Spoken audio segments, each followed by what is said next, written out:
안녕하세요. 주식 분석가 달수입니다. 금일은 간단한 이슈에 대해서 말씀드릴 건데요. 우선 뻥튀기 청약이 금지됩니다. 신규 상장주 같은 경우는 기업 공개를 하면서 굳이 만 원짜리를 가지고 막 3만 원에 상장시키는 사례가 있었어요.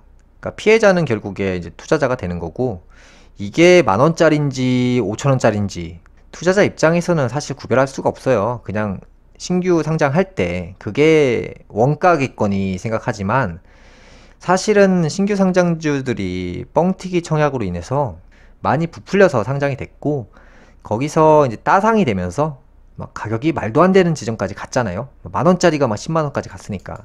그러면서 굳이 사지 말아야 되실 분들까지 비싸게 매수하셨다는 거죠. 그래서 이런 뻥튀기 청약을 금지시키겠다. 최근에는 논란의 중심에 있던 금투세는 2년 유예가 확정되었고요.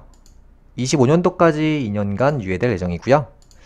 주식을 매도할 때 내는 세금인 증권거래세율은 25년까지 단계적으로 인하가 돼서 0.23%에서 25년도까지 0.15%까지 세율을 조정합니다. 유통과 총수들이 2023년 신년사에서 일제히 위기의식을 드러냈는데요. 뭐 다들 잘 아시는 고물가, 고금리, 고환율로 인해서 기업들이 현재 엄청난 위기를 경험하고 있다. 다들 아시는 내용이잖아요. 그래서 점점 경제가 어렵다는 것은 기업도 어렵다. 그 다음에 뭐 투자자들이나 자영업자들이나 회사원들도 사실 다 한 세트잖아요. 경제가 어려워지면 뭐 하다못해 택시기사분들도 어려워지고 배달원들도 어려워지고 하다못해 김밥을 마시는 분들도 일을 하다가 그만두셔야 될 상황까지 온다는 거죠.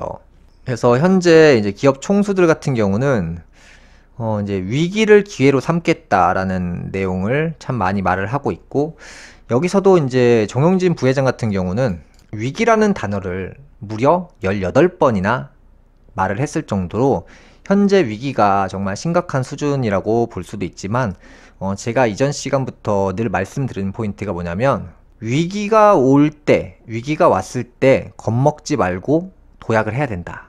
이게 투자도 그렇고, 제가 자영업자분들 같은 경우는 이제 경제가 바닥을 쳤을 때 시작을 하시면 반드시 돈을 많이 번다고 말씀드렸죠. 투자도 그렇고, 여러분들이 돈 버는 시기는 경제가 좋을 때가 아니에요. 경제가 어려울 때 투자를 하는 사람들, 자영업을 시작한 사람들이 돈을 법니다. 그게 IMF 때 그랬고 금융위기 때 그랬고요. 그 다음에 현재 지금 올해가 경제가 바닥을 칠 건데, 지금 같은 시기에 무언가를 투자하거나 자영업을 시작했을 때, 뭐 지금이 아니고 이제 제가 말씀드리는 여름이 지나서 특히나 이제 내년 같은 경우에는 시작하기가 정말 좋아져요. 그러니까 올해는 이제 바닥을 다지고 있는 중이기 때문에 올해보다는 내년이 훨씬 더 좋다는 거 이해하시면 되고요. 올해는 이제 검은 토끼 개묘년이잖아요.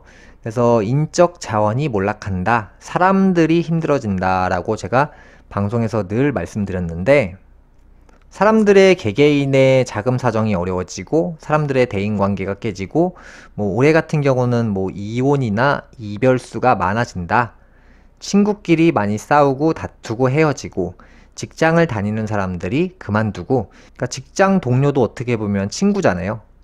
그러니까 그런 관계에서 이별을 선택해야 될 시기라는 거예요. 그러니까 내가 회사를 옮겨야 되거나 회사를 그만둬서 직장 동료를 더 이상 만날 수 없는 그런 상황이 온다는 거죠. 개묘년의 특징이고, 이 개묘라는 것은 개수, 물이라는 거죠. 물토끼라는 거예요. 물토끼. 검은색은 물을 상징하죠. 근데 검은색은 부정적인 것을 상징해요. 이게 뭐냐? 플러스가 아니라 마이너스라는 거예요. 부정적. 그래서 이제 개묘년에는 성장기라기보다는 마이너스가 나는 상황이 온다. 그게 뭐 지출이 늘어난다, 소비가 늘어난다, 그러니까 돈이 부족해진다, 대인관계가 플러스에서 마이너스, 이별을 한다, 이런 내용으로 이해하시면 되고, 우리 조상들은 이 토끼의 해에는 부지런히 일하고 큰 결실을 거둬 번창하는 시기라고 생각했습니다.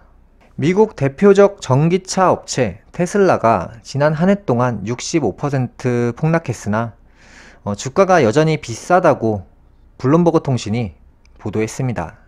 테슬라의 시총은 여전히 세계 4대 완성차 업체인 도요타, 제너럴 모터스, 포드, 폴크스바겐을 합한 것보다 더 시가총액이 높습니다. 여전히 고평가되어 있다는 얘기예요. 그러니까 테슬라가 세계 4대 자동차 회사를 합친 것보다 비싸다. 그만큼 거품이 많이 껴있다. 지금 같은 경우는 이제 원자재 가격이 올라서 이제 생산 비용 자체가 상승을 했으나 신차 출고하는 과정에서 오히려 할인을 해주고 있죠. 원자재는 비싸지고 차가 안 팔리니까 할인을 해주는 상황. 중국 전기차 경쟁 업체가 급 부상을 하고 있어서 테슬라의 진짜 본격적인 위기가 시작되고 있습니다. 지금 같은 경우에는 이제 경기 침체로 인해서 자동차를 작년이나 재작년에 주문하셨던 분들이 자동차를 계속 취소하고 있어요. 차량이 나왔습니다. 인도하실래요? 계약 취소하겠습니다. 이런 분위기로 계속 흘러가고 있기 때문에 소비 품목 중에서 가장 치명타를 입는 분야가 어디냐면 바로 자동차예요. 이게 단순히 5만원짜리가 아니고 10만원짜리가 아니잖아요. 무려 5천만원, 7천만원 이렇게 고액이기 때문에 고금리 시대에 굳이 할부를 더해서까지 살 차는 아니고, 그렇다고 해서 사람들이 지금 현금이 있으면 차를 사는 게 아니라 오히려 주식 투자를 하죠. 하고 싶은 것들이 많아지는 시기예요. 세상의 모든 것들이 다 저렴해지고 있기 때문에, 그래서 굳이 지금 같은 시기에는 차를 안 사고 투자로 이렇게 오시는 분들이 많다는 거죠. 네이버와 카카오 둘이 합쳐 60조 원이 현재 증발을 했죠. 네카오라는 별칭으로도 불리는데요. 일각에서는 이미 이들 종목의 가격이 하락할 대로 하락한 만큼 매수세 유입을 기대해 볼 만하다고 평가하지만, 여기서 팩트가 뭐냐? 인터넷 업종에 신중하게 접근해야 한다는 목소리가 더 큽니다. 한 해를 주목시킨 종목은 몇 년이 지나도 다시 오르지 않아요. 그게 예전에도 항상 늘 그랬거든요. 20년도, 21년도에 우리나라에서 대기업 중에서 가장 많이 오른 종목이 카카오와 네이버예요. 거품이 엄청나게 꼈다는 거죠.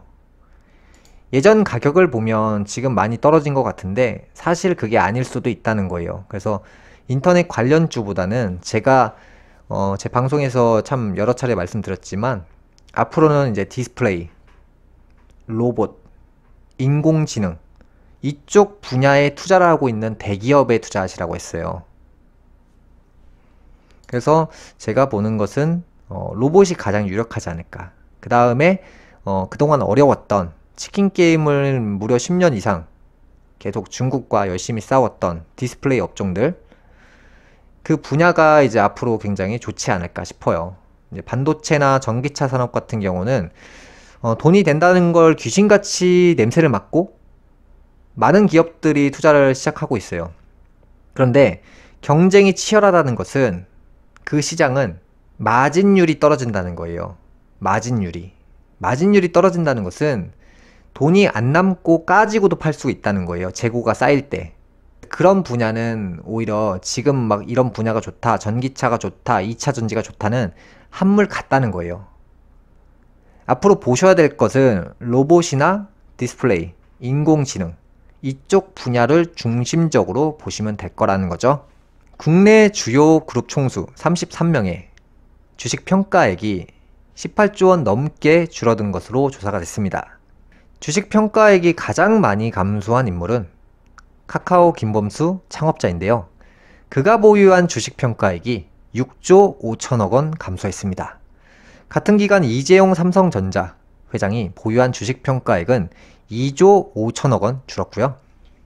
이제 부동산도 규제를 했다가 정권이 바뀌면서 규제를 하나씩 다 풀고 있죠.